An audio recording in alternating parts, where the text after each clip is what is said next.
In standard calculus, it is easy to check if a sequence of numbers converges. You look at the values and see if they approach a single point. But in functional analysis, we work with operators, machines that map entire infinite-dimensional spaces to other infinite-dimensional spaces. How do you measure convergence when you have a sequence of these machines? To answer that, we need our standard toolkit. We have a normed space, which gives us a way to measure the length of our input vectors. We have a linear operator, which is a machine that transforms an input vector from one space into an output vector in another. If that machine stretches the vector by a finite amount, we call it a bounded operator. And if the machine outputs a single scalar number, we call it a linear functional. When we line up an infinite sequence of these operator machines, defining a limit gets complicated. We have to decide what convergence actually means here.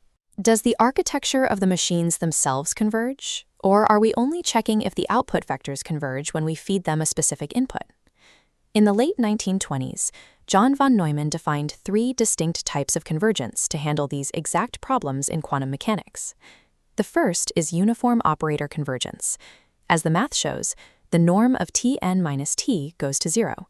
In plain English, the maximum possible difference between the operator machines themselves shrinks to 0, regardless of which input vector you feed them.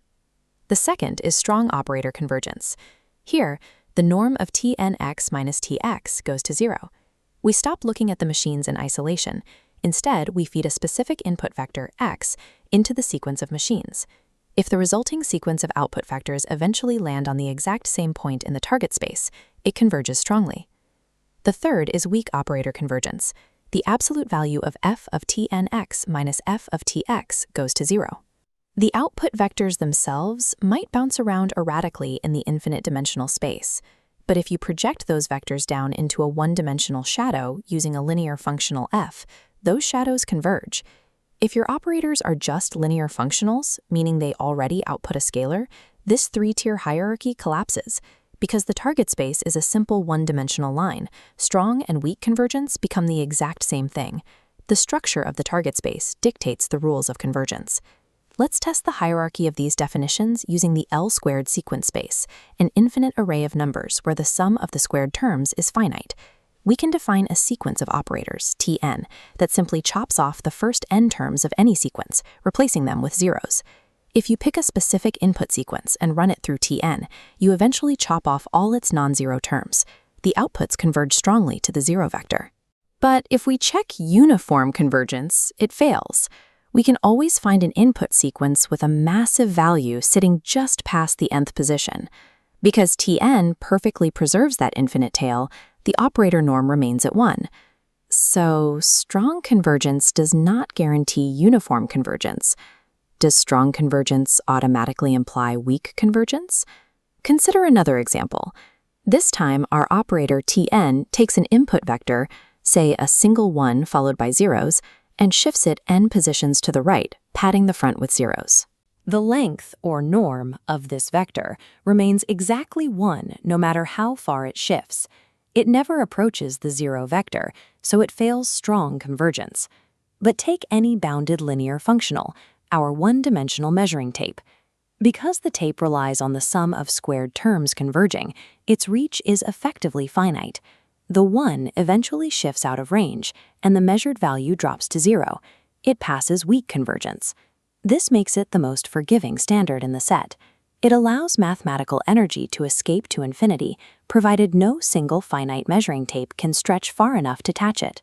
This behavior reveals a hazard.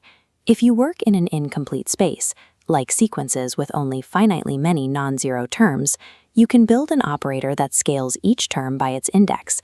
The limit operator grows without bound, and the outputs explode to infinity. We need a structural guarantee that our limit operators will behave. Lemma 4.9-5 provides this. It states that if you start with a Banach space, a complete norm space, and a sequence of operators converges strongly, the resulting limit operator is guaranteed to be bounded. The mechanism preventing the explosion is the uniform boundedness theorem.